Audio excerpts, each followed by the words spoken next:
It's appropriate that today, on our postponed tax day, we are discussing how our nation's outdated information technology systems have failed to meet the needs of the American people.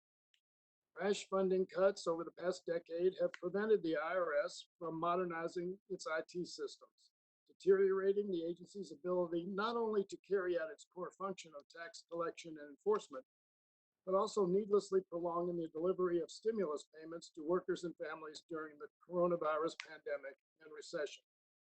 The pandemic has proved that the quicker the response, the better the outcome, and that the steps taken by Congress to help American workers and families are only as effective as the agencies delivering that relief. Unfortunately, the IRS is not alone in its inability to meet the needs of the American people in these perilous times. Instead of helping to generate much-needed solutions, outdated IT systems are worsening an already difficult situation as Americans grapple with unreliable or insufficient internet access, useless automated systems, and overwhelmed and underprepared agencies.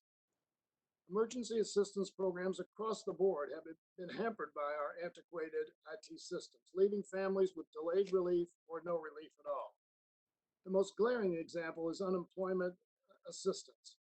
We are 4 months into the worst economic downturn since the Great Depression, and there are still tens of thousands of workers who have filed for jobless claims but have not yet received a single payment.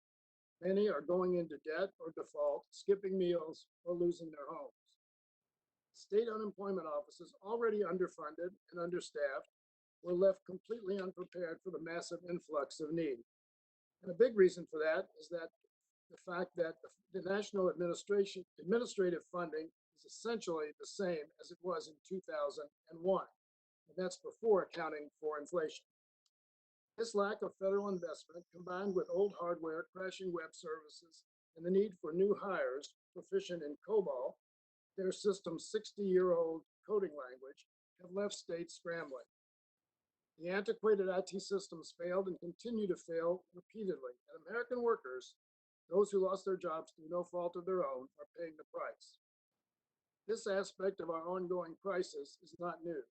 The federal government has long sought to prioritize modern, secure, and shared IT solutions, but funding uncertainties stemming from constrained discretionary funding under budget caps, shutdown threats, and continuing resolutions have made agencies more likely to update instead of modernize. And I might add, after reading today's testimony, that it may be another factor may be a flawed philosophy of how to handle the whole data management system. GAO reports that while the total share of federal IT spending is increasing, it isn't because we are investing in better and new technology. It's because the price of updating our existing systems is snowballing as our ancient software becomes increasingly outdated and hardware parts nearly impossible to find. We are passing these acute problems on to state and local partners that distribute unemployment insurance, nutrition assistance, and other support to workers and families on behalf of the federal government. Federal and state governments are in dire need of solutions and investments now. We cannot foster a successful recovery while relying on IT systems from the 1950s. We cannot meet the demands of today when we are depending on software that is older than some members of this committee. To date, Congress has passed legislation that includes $1 billion in grants to state unemployment offices to help process claims faster, and more is needed. By refusing to bring the HEROES Act to the floor, Leader McConnell is holding up an additional $1 billion for the Federal Technology Modernization Fund and a combined $5.5 billion to help schools, libraries, and impacted families access high-speed connectivity and devices to facilitate distance learning, something we must prioritize in order to protect our children and educators. Earlier this month, House Democrats passed the Moving Forward Act, a comprehensive infrastructure package that includes $100 billion in broadband funding to extend high-speed internet to underserved and hard-to-reach communities.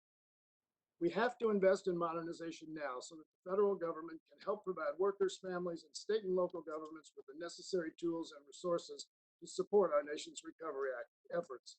I look forward to discussing this urgent need with our witnesses. I now yield